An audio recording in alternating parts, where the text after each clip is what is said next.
bienvenidos a Veteriniendo. Yo soy Ischel Palacios Yo soy Majo Robles. y el día de hoy vamos a platicar sobre Pérdida de las mascotas, parte 2. Y para esto, el día de hoy tenemos invitadas de honor. Invitadas a honor. Quiero presumirla antes de presentarla.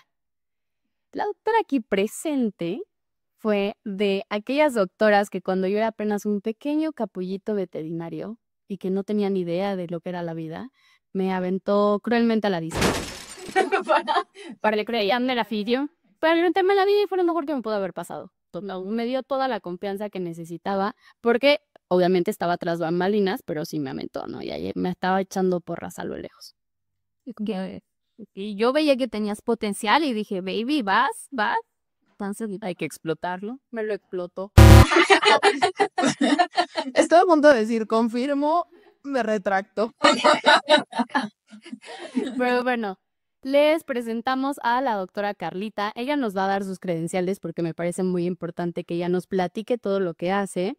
Y pues doctora Carlita, Bienvenida. Muchas gracias por la invitación. Un honor estar aquí. Y bueno, yo soy Carla Segundo, soy veterinaria, egresada de la Facultad de Veterinaria en 2006-2010.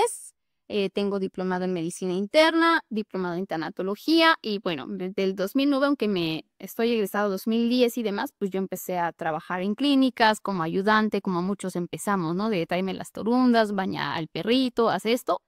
Y pues así es como empezamos y pues ahorita desde ese entonces hago práctica privada en perros y gatos enfocada principalmente y estoy haciendo algunos talleres de duelo por pérdida de animal de compañía. ok, maravilloso. Bastante interesante. Sí, bien importante, porque a ver, vamos a ahora en este episodio a hablar un poquito desde nuestra trinchera, Así es. como veterinarios y la pérdida de pues nuestros pacientes, ¿no?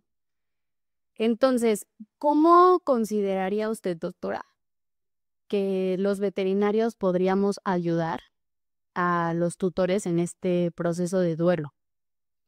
Mira, primero aquí lo importante es que nosotros manejemos una inteligencia emocional que muchas veces en la carrera no te enseñan eso. Yo sé que esta palabrita está muy de moda, ¿no? Pero vamos a algo, por ejemplo, tan sencillo. Cuando vas en bioética, te dicen, la eutanasia es el acto de amor más grande y una buena muerte y demás.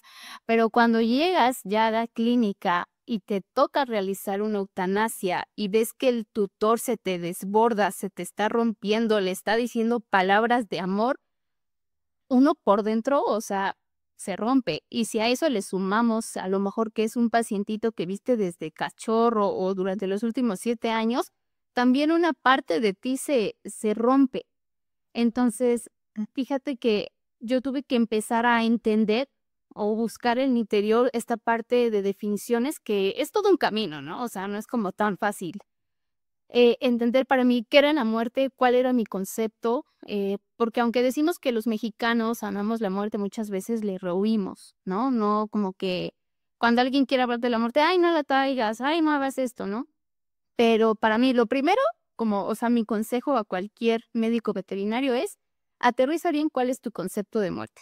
Si tu concepto de muerte es esperanzador y no lo ves como lo contrario a la vida o como algo negativo, lo ves un poco más normalizado y natural, te va a ayudar bastante a poder ayudar al otro, ¿no? Cuando tú lo ves como algo totalmente trágico, ahí sí ya no vas a poder ayudarle, ¿no? Y la otra es poco a poco ir entendiendo que sí, o sea, te duele perder a tu paciente, pero también es como poner un poquito de límite a entender que si bien es una parte de tu duelo porque estás perdiendo un paciente, entender que no es totalmente tuyo. Porque si no, o sea, si tú no estás bien emocionalmente, no puedes ayudar al tutor. Entonces, lo primero es empezar a que todos los veterinarios empezáramos a entender un poquito más de inteligencia emocional, de muerte, serían como mis primeros consejos, ¿no? Y sobre todo, conocerte interiormente, porque a veces me ha tocado que a algunos veterinarios les duele más una partida o algo porque hay algo en su interior que lo refleja, ¿no? Son heridas que dices, es que me vi reflejado, lo sentí así. Ah, entonces tú tienes por ahí que sanar, porque si no, cada vez que te propicie esto no vas a poder ayudar. O sea, suena muy burdo en mi comparación, pero mi papá cuando falleció, falleció de un paro cardíaco en la casa. Entonces, fíjense que posterior a eso, cada vez que se me moría un perrito de un paro cardíaco, híjole, yo entraba en shock. Entonces fue como saber, ¿qué está pasando aquí? Porque cada vez que pasa esto, tú estás derrumbándote. Entonces, lo primero para mí, mis consejos básicos sería eso. Entender tu concepto de muerte, que sea esperanzador. En segunda, pues no ser fríos, pero sí a veces entender que no tienes que cargar con toda esa parte emocional. Se vale chillarla, se vale entenderla. Y sobre todo también otra cosa, el quitarnos mucho el sentimiento de culpa. Porque los veterinarios podemos hacer 1000 cosas bien y si algo pasa o consideras que no fue adecuado, le das más peso a eso, ¿no? Entonces serían como los rápidos consejos para que tú puedas ayudar al otro a hacer un proceso de duelo. Claro. Ay, qué interesante lo que dices. La verdad es que justo lo platicábamos en el capítulo anterior, y es que en nuestra sociedad, particularmente en América Latina, sí tenemos como esta dualidad en cuanto al concepto de muerte, ¿no? Entonces, creo que es muy valioso lo que nos compartes porque justamente tenemos que, pues, familiarizarnos. Finalmente sí es parte de nuestro día a día, ya sea desde eutanasia o en pacientes que fallecen, y no podemos dejar que, pues, nos afecten todo el tiempo.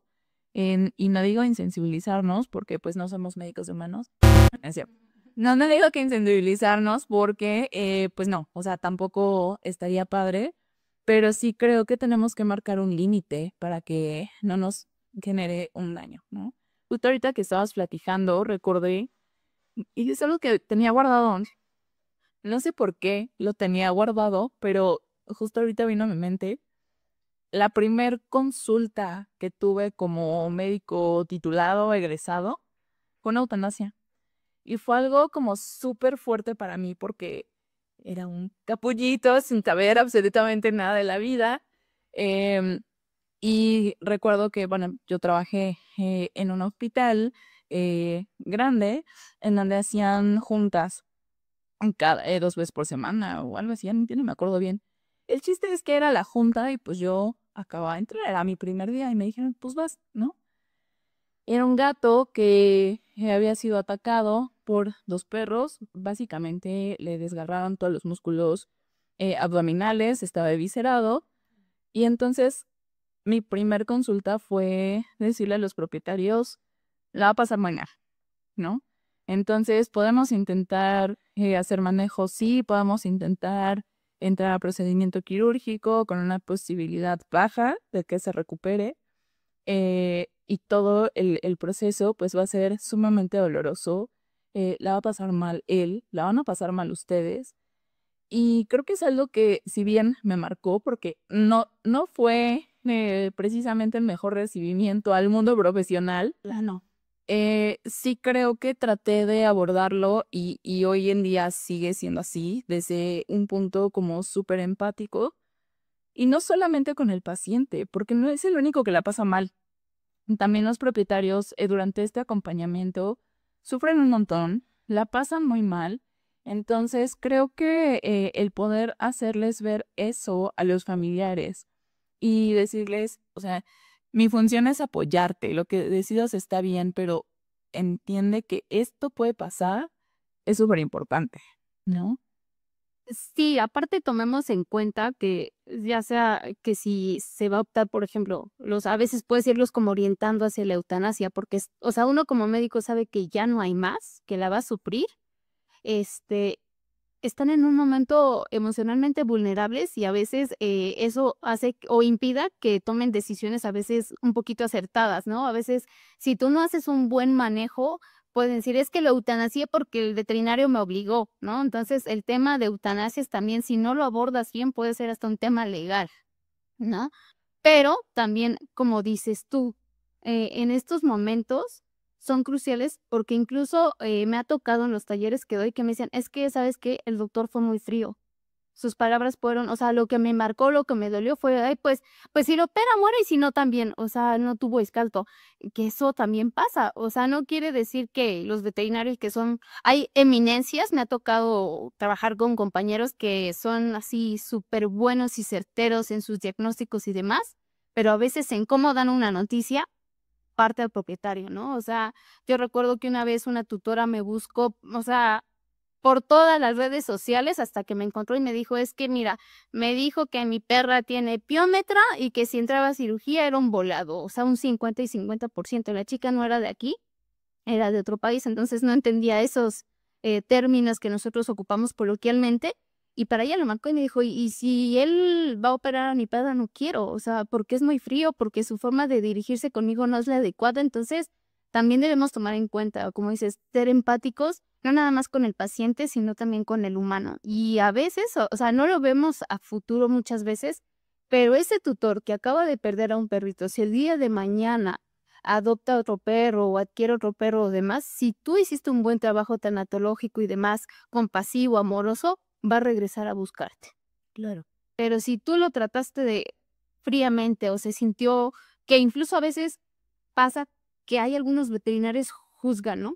Ay, es que si me lo hubiera traído antes, lo hubiera salvado. Y entonces generan culpa en el tutor y dicen, si yo hubiera sabido, doctora, créame que hubiera hecho esto, pero yo no sabía, o el otro veterinario no me dijo. Entonces, es como esas dos partes. Por un lado están los veterinarios que sí, que las eutanasias nos duelen, que a veces terminamos ese día y romantizamos mucho la carrera, ¿no? Porque la gente cree que todo es abrazar perritos y, ay, mira, y siempre tomamos las fotos tiernas, pero no tomamos los momentos en que nos rompemos. O sea, escuché un título que decía los duelos que los veterinarios callamos. O sea, a veces tú estás sonriente en una consulta, pero acabas de eutanasiar a un perrito que a lo mejor lo conociste desde cachorro y estás rota por dentro y por fuera tienes que estar sonriendo. Y lo que pasa con los veterinarios es que muchas veces no procesamos todos estos duelos que tenemos, ¿no? Algo que también sería muy importante para los veterinarios es tener acompañamiento psicológico y que muchas veces aquí en México está satanizado. Porque tenemos muchos duelos no resueltos. O sea, de las profesiones que tienen tendencia número 1 al suicidio son los veterinarios. ¿Por qué? Por el burnout, porque tenemos muchas horas de trabajo, mucho tiempo, el trauma vicario, porque también eso, queremos salvar a todos los perros, ¿no? A veces llega un perrito y una señora de, no, no tengo dinero y ya uno está casi pidiéndole al jefe de, hay que hacerle un descuento o yo le pongo la mitad, o sea, esa es otra, el burnout, trauma vicario. Sufrimos del síndrome del impostor también. Mucho rato de tiempo. De que, ay, no, o sea, ya tomaste el diplomado, estudiaste demás, pero alguna cuestión que haya fallado en el tratamiento o algo en particular y sientes que te faltó o sientes que no eres suficiente. Sí. ¿No? Entonces, imagínense, todo el tiempo estás con una montaña rusa emocional y no lo hablamos, ¿no? A veces estás con compañeros y te estás riendo y demás, pero como dices, ¿cuándo hacemos juntas para llegar y sentarnos y decir cómo nos sentimos hoy como equipo? ¿No? A mí me ha tocado compañeras que se han abierto y que me han dicho es que me siento mal porque la tutora esta me gritó o me dijo y demás, y es como que no, calma, o sea, esto no te define a ti como profesionista, o sea, vamos para adelante, y si la regaste, aprende de eso que la regaste y demás. Muchas veces les digo, de los errores aprendemos más, ¿no? De esas cosas que nos marcan es cuando más aprendemos. Pero, como les digo, muchas veces los veterinarios sonreímos, pero por dentro sufrimos mucho de depresión, de muchos trastornos psicológicos, pero no lo exteriorizamos, ¿no? Sí, bueno, personalmente me tocó una historia con la doctora Bish. Había un paciente hospitalizado en el hospital en el que trabajábamos antes y pues entró en paro cardiorrespiratorio. Era un schnauzer de 15 años. Me acuerdo que ya estaba muy mal, muy, muy, muy, muy mal. Y pues cuando bajamos a que los familiares pudieran despedirse de la perrita, me topé con la nada grata sorpresa de que era una familia, amiga de mi familia, que tenía muchos años que no los veía y me tocó darles la noticia y me tocó enseñarles pues el cuerpecito de su mascota. Entonces sí fue un golpe muy, muy, muy duro, fue muy fuerte tener que ser ese pilar emocional para la familia, porque obviamente pues acababan de perder a una gran parte de su familia.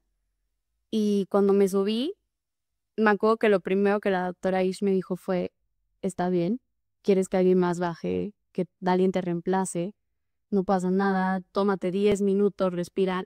Y precisamente creo que es esta parte de decir, no, no pasa nada, estoy bien, pero por dentro me quebré, porque ya no era estarle dando una noticia a un propietario que probablemente nunca en la vida iba a volver a ver. Estaba dándole la noticia a gente que era muy importante para mi familia. Fue muy fuerte. Obviamente, pues sí, me quebré por completo después, empecé a llorar. Fue muy duro, pero creo que sí tendemos a minimizar mucho nuestras emociones como médicos veterinarios y decir, no pasa nada. No pasa nada y podemos seguir adelante. Y no, la realidad es que sí pasa. Y la pérdida de nuestros pacientes también nos pega a un grado en el que muchas veces nosotros no dimensionamos qué tan profundo puede ser esa herida, ¿no? Entonces, sí, definitivamente la tasa de suicidio es muy alta. Platicando con un psiquiatra hace no mucho me dijo, yo no sabía que los veterinarios pues tenían una tasa de suicidio tan alto. Y yo, ¿cómo no lo vas a saber? Me dijo, pues no, yo la verdad es que no tengo pacientes que son veterinarios. Y dije, pues qué fuerte, porque tal vez sí deberíamos de tener este acercamiento, ya sea con acompañamiento psicológico, en dado caso de que lo llegaran a necesitar tratamiento psiquiátrico, porque creo que sí es súper importante. Si tú mentalmente no estás bien, no vas a poder ayudar a tus pacientes. Sí, claro, y justo, o sea, creo que es un tema un tanto sociedad, es un tema en donde no estamos acostumbrados, como bien decías, a buscar este acompañamiento mental que deberíamos de tener si estamos en salud, con mayor razón si no lo estamos, ¿no? Entonces, pero también es un tema, creo que de profesión, ¿no? Porque sí, el sentirnos vulnerables, creo que nos afecta y pedir ayuda es a lo mejor eso, vulnerarnos, ¿no? Y decir, pues sí puedo con todo y pues no hay persona que soporte eso y no hay médico que soporte eso. Y creo que esta tasa de burnout, de problemas mentales que tenemos los médicos veterinarios, tiene que ver con esta doble responsabilidad, porque no nada más es con nuestro paciente, o sea, el problema no nada más es de la mascota que viene, sino es de toda la familia alrededor, ¿no? Entonces, eso lo hace muy fuerte, por un lado, y por otro lado, también es algo que ya habíamos comentado en capítulos anteriores, y es que los médicos veterinarios percibimos a nuestros pacientes como seres totalmente indefensos, y eso obviamente nos afecta de un modo muy distinto que en otras profesiones de la salud.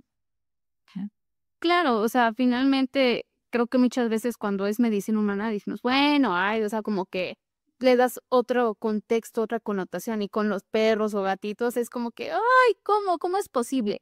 Y como lo dices, muchas veces también no vamos a cuestiones psicológicas porque nos da miedo vulnerarnos y porque a veces también tenemos miedo de cosas que puedan salir más allá, ¿no? Claro. Y hay muchos factores aquí que cuando tú entiendes el proceso de duelo más allá de las fases de negación y demás, enojo y demás, también es importante entender porque muchas veces los tutores con los primeros que se desquitan o se enojan o gritan es al médico veterinario.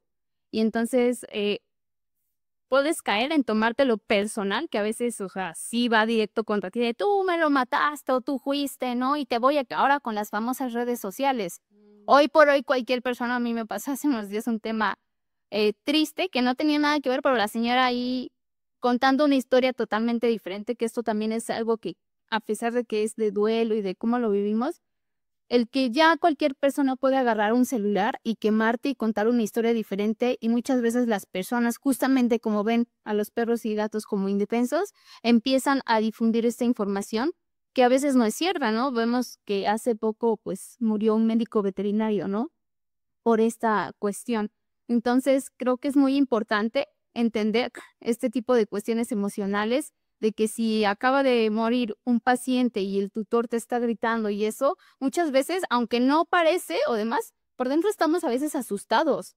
O sea, dices, me va a dar ahorita, ¿no? O sea, ahorita me va a golpear. O me ha tocado casos de tutoras que le avientan el vaso de agua al médico y el médico de qué onda, ¿no? Entonces, no nos enseñan estas cuestiones. En España, por ejemplo, se hacen como seminarios en donde los médicos veterinarios juegan diferentes papeles. Te dicen, ¿sabes qué? Ahora tú vas a ser un tutor sumamente reactivo y tú vas a ser veterinario y tienes que darle la noticia y esto. Y entonces te sirve un poco te graban incluso y ya cuando acaba la escena de, ahora vas a ser un tutor muy preguntón, así médico y así. Entonces te van mostrando diferentes escenarios que cuando yo leí que hacían eso dije, deberíamos hacer esto. O sea, nos enfocamos en prepararnos para las cuestiones radiográficas, estudios, pero no nos enseñan a dar malas noticias, no nos enseñan a cómo en un momento dado confrontar a ciertos tutores, ¿no? Porque a veces hay tutores que si les contestas malo, si no les contestas malo, entonces sí sería también muy importante,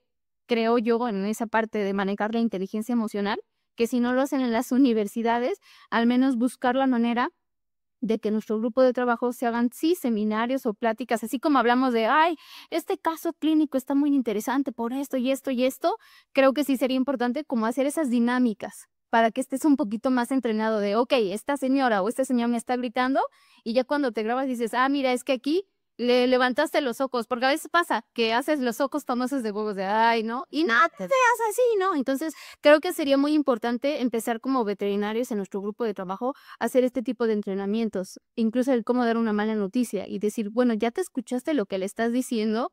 Hay veterinarios tiene una insuficiencia renal estadio 4, la ureicreatinina está elevada, a ver, pero explícaselo, o sea, esa persona no es médico, algunos casos sí se da que son tutores médicos, pero lo único que estás haciendo al usar todas estas palabras rimbombantes y médicas, yo sé que somos médicos, pero lo estás confundiendo más o incluso lo estás aterrando más y a veces van y buscan una segunda o tercera opinión y cuando ya se lo haces ver un poquito más sencillo es más fácil que juntos vayan caminando de la mano para tomar decisiones de acuerdo a lo que necesita el paciente. Entonces eso me pasa o me pasaba antes, ¿no? Que me dicen, es que yo pasé con tu compañero pero no le entendí, pero me dio pena. Entonces ya cuando tú le explicas, ah, mire, el riñón es como un filtro y entonces se lo explicas más sencillo, ah, ya entendí, ya va por ahí. Pero ese es el punto, que también como médicos, como nos da mal miedo o no estamos entrenados para dar malas noticias, usamos palabras que no, o luego hasta uno dice, ay, creo que ni yo misma me entendí. Sí, así es, sí pasa muchísimo. ¿Y alguna experiencia que te haya tocado, no de manera personal, que digas, creo que esta fue una historia muy fuerte que me marcó para siempre en el cómo yo le doy la noticia a los propietarios? Pues yo creo que ha sido como ensayo y error. Antes ahora sí yo, Carla, estoy aquí. Me tocó en algún momento que cuando yo era recién egresada me sentía como con esa autoridad moral que era esa veterinaria que sí es que si usted me lo hubiera traído antes, ¿no? Y una vez un tutor me dijo, ¿sabe que yo estoy aquí para que me oriente y me guíe, no para que me regañe? Y dije, cierto, ¿no? ¿Quién soy yo para juzgarlo y por qué llevo con esa actitud arrogante de si me lo hubieras traído lo hubieras salvado? A lo mejor no. Entonces, esa es una.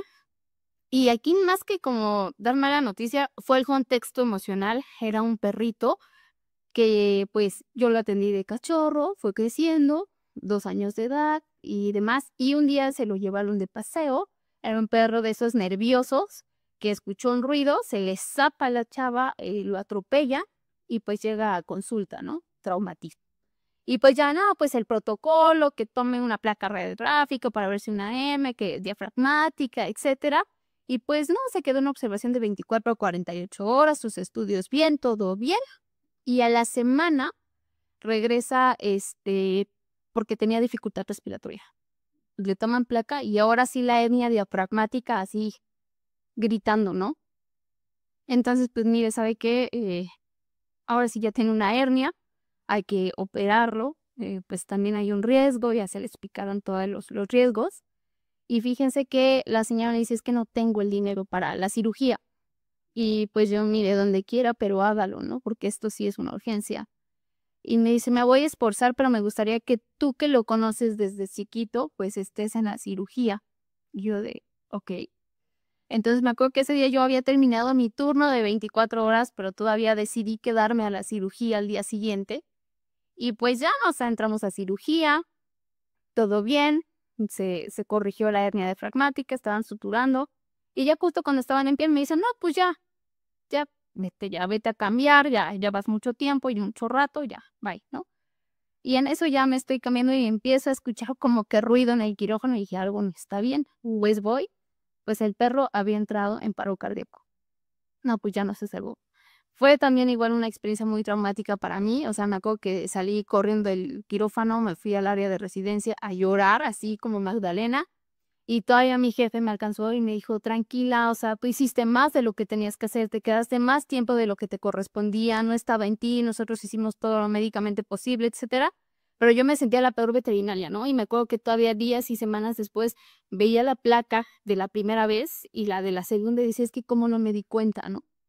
Y como les decía, ahí aprendí buscando en artículos y buscando explicación de por qué no había visto, o sea, una hernia franca, pues obviamente empezó súper chiquitita, con el paso de los días se fue haciendo más y más grande hasta que ya fue totalmente una hernia franca y hasta ahí lo entendí, pero en ese inter yo me sentía la peor veterinaria, obviamente el hecho de que la señora confiara en mí, sentía que yo la había decepcionado y aparte ya cuando se tuvo que dar la mala noticia, yo le dije a mi jefe, yo le quiero dar la noticia, le voy a hablar para que venga, no le voy a decir que ya falleció, le voy a decir que venga.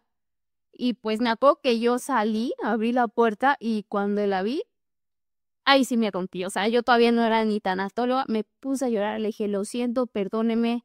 Y pues la señora pues, se quedó así de, ¿qué? Y yo pues falleció, ya no puede hacer nada. Pues bueno, la señora entra en un llanto total. Y pues ahí las dos como María Magdalena, ¿no? Pero pues me acuerdo que ya tiempo después, como a la semana habló, pues para decirme que me quería mucho, que sabía que yo había hecho lo posible, que no había, ahora esa parte, ¿no? Decir, no hay rencor, no hay nada, pero pues imagínate todo eso, o sea, yo me sentía la peor y demás, pero pues sí, o sea, justamente si yo tomé tanatología por toda esta cuestión que yo necesitaba encontrar respuestas y de ver qué onda, porque sentía que iba por un pozo, un camino sin fondo, ¿no? Entonces, pues sí, o sea, ha sido de las cosas más traumáticas, pero a partir de ahí, cada vez que un paciente me llega atropellado con politraumatismo y que se toma placa, les digo, aunque ahorita no se vea, puede que a futuro pueda tener algo, manténganlo en observación, cualquier cosa me lo trae inmediatamente. O sea, de lo malo siempre aprende uno, ¿no? Sí, justo al final es eso, ¿no? Cada paciente te enseña. Efectivamente, tristemente aprendemos más de los errores, pero eso también es una enseñanza que me dejó un gran mentor que tuve, y es que si no aprendiste de cada uno de tus pacientes, algo estás haciendo mal. Pero si estás aprendiendo, definitivamente valió totalmente la pena el esfuerzo o el evento. Claro que sí, y que hay pacientes que nunca se te olvidan, ¿no? Que hasta el nombre se te queda grabado hasta el día que te vayas a despedir de este mundo, porque te enseñó demasiado sin quererlo. Así es. Es muy triste, pero al mismo tiempo muy bonito. Sí, es como honrar, ¿verdad? También totalmente.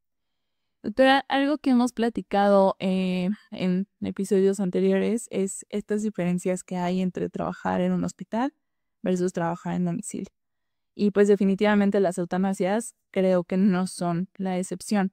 No sé si tú tienes experiencia realizando o aplicando eutanasias en domicilio y qué opinión tengas al respecto. Yo siempre recomiendo, si pueden, que sea una eutanasia a domicilio.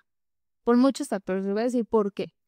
No es cómodo para el veterinario, la verdad, porque implica salir de su hora de trabajo.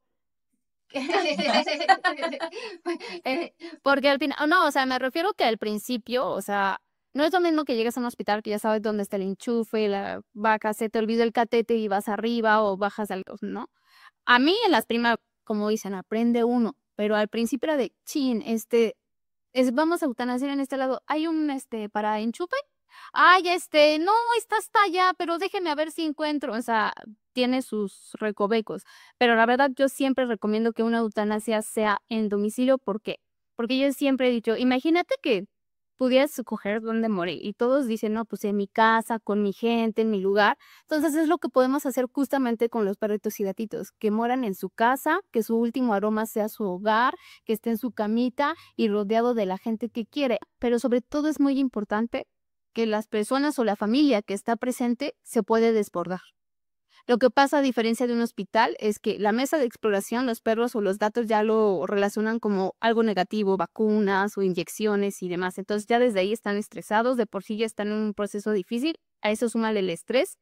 La otra es que a veces los consultorios, pues si tienes una cantidad de trabajo fuerte, es como que ya córrele, ¿no? Porque ya tienes que desalojar el consultorio y también porque si el tutor si quiere desbordar se limita está en pleno llanto, ya acabó la eutanasia y tienen que salir al área de recepción y toda la gente viendo y sientes las miradas incómodas de qué pasó.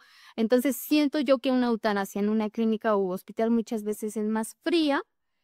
Digo, a veces, aunque uno quiera, no puede ser, pero al menos sí procurar que si va a ser en clínica u hospital, se destine a un lugar pues un poquito lejos para que no se sientan como que ya pasó las personas, ya pasó el perro que lo están pesando y ya vi cómo lo pesan. O sea, distractores que rompan ese factor emocional, pero definitivamente yo opto siempre más que hagamos la eutanasia a domicilio. Sí, coincido contigo. La realidad es que, pues, digo, mi experiencia es un poco más en domicilio que en hospitales actualmente, pero pues sí creo que es un evento que definitivamente no es bonito, pero precisamente en casa puede ser más íntimo. Entonces, creo que vale muchísimo la pena el poder hacer este acompañamiento a la familia y a la mascota en su espacio, ¿no? Que de hecho hace poco realicé una eutanasia a domicilio y fue algo muy bonito porque los tutores le tenían sus 2 ramitos de flores, con velita, la familia, bueno, gente muy cercana ahí sentados alrededor, le pusieron música instrumental, o sea, bien amorosa la situación que se sentía una paz tremenda. Entonces, lo que sí, como te decía, a veces es un poco incómodo para los veterinarios porque si se te olvidó un catéter y ya se te volteó la vena o algo, ahí sí es de, ¡ay, Dios! Entonces, procuren tener su kit de eutanasias, ¿no? De extensiones, cinta, catéter, jeringas, por si te falla una cosa, la otra, la liga, o sea, eso sí es importante que lo tengas súper escrito y siempre rellenando ese botiquín. Sí, prepárense porque pues aquí sí es tú con la familia, porque aquí la familia domina o va marcando la narrativa. Y eso es lo importante, que se sientan cómodos en ese espacio. Sí, y creo que también ahí, pues, digo, en todos los lugares, pero particularmente en casa, debe de haber una conexión, ¿no? Con la familia, o al menos eso es algo que yo busco mucho, el sí conectar completamente con la familia, porque finalmente yo lo siento así, o sea, yo soy un vehículo para una situación que a lo mejor, pues, no es agradable, pero que definitivamente sí es una muestra de amor. Sobre todo es un acto de amor muy importante porque a pesar del dolor que te está dando en dejar ir, lo estás haciendo porque ya no lo quieres ver sufrir. Y sobre todo también es muy importante que explique bien todo el procedimiento de eutanasia, ¿no? Y que les des chance de despedirse. Recuerden que para nosotros puede ser un procedimiento médico más, pero para ellos es culminar una historia que ya no va a poder continuar. Es ya decir adiós a esos capítulos de aventuras, de amor, incluso de etapas, ¿no? Que fue, lo viste de adolescente, ya te vio casarte con hijos y demás. Entonces se cierran una historia con muchos capítulos. Entonces sean pacientes, ¿no? Y que si van a hacer una eutanasia con prisa, mejor deléguenlo a otra persona que tenga esa paciencia y ese amor para ese momento tan fuerte. Sí, totalmente. Y coincido contigo. Creo que un punto bien importante es siempre informar a las personas. El saber qué sigue, qué va a pasar, cómo va a ser, creo que es bien importante. Y al menos, pues yo sí es algo que procuro, ¿no? Aunque ya hayamos pasado por eso, aunque ya haya aplicado eutanasia en otros pacientes con esta misma familia, no importa. En ese momento creo que sí necesitan escucharlo, ¿no? Sí, desde ahorita vamos a colocar, voy a rasurar, le voy a colocar un catéter, primero lo voy a tranquilizar, todavía no le vamos a decir adiós, porque a veces apenas vas cargando la jeringa y dicen, ¿ya lo va a dormir? O sea, les da la ansiedad. Y sobre todo ya que está sedado, canalizado y demás, decir, ¿sabe qué? Me voy a salir un momento o me voy a alejar tantito por si quieren despedirse, es el momento, denle ese chance de partir. No sé si a ti te ha pasado, a mí me ha pasado que cuando alguno de los del miembro de la familia no quiere dejar partir al perrito, tienes que estar aplicado eutanásico o el perrito no se va o no estás con el catéter, algo pasa ese día, que yo siempre le digo, es importante que le den ese chance porque si no, esto nos va a atrasar un poquito, ¿no? Entonces, ya que permites que se despiden, comentas, ahora sí ya voy a aplicar el entonásico, no le va a doler, puede haber movimientos involuntarios, relajación de esfínteres, no tiene dolor. Y preguntar, ¿quieren estar? La mayoría de las veces sí están, pero a lo mejor hay un miembro que no. Entonces, pues sí es importante que hagamos este tipo de preguntas y todo este protocolo lo hagamos saber. Así es, y permitirles sentir control sobre la situación, ¿verdad? Lo que eso es importante. Que ellos vayan marcando esta narrativa, pero pues se nos acabó el tiempo. ¡Otra vez! Bueno, los vamos a querer hacer más largos. Si quieren, por favor, coméntenlo más largos. Ahora ya nos está diciendo, pórtenle, ¿no? Pero, doctora Carlita, muchísimas gracias por venir el día de hoy. Me parece que es una gran doctora, una gran persona. Y pues, no sé si quiera dejarnos redes sociales, dónde la pueden contactar, dónde imparte los talleres de pérdida. Pues de Facebook, busquen Escala sin la E, Escala, ahí es donde doy mis talleres y pues pueden en mi correo nvz Carla segundo, Carla con K, todo segundo, Carla segundo y seguido y ya, @gmail.com. Excelente, pues doctora, muchísimas gracias, un placer tener esta conversación contigo, realmente creo que fue información súper valiosa. Majo, como siempre, un placer. Amazon no se nos da. Hoy la verdad es que nos quitaron la micrófono. Nos retiraron el micrófono, pero no, estuvo súper bien porque se tocaron y se platicaron temas que necesitaban exponerse y que también muchos otros veterinarios, pues, si se sienten identificados o si han pasado por experiencias no tan similares, pero que están próximos a vivir experiencias similares, pues estén preparados, ¿no? Así es. Pues, coméntenos, díganos, muchísimas gracias por toda su atención y nos vemos en la próxima. Recuerden suscribirse, campanita y like.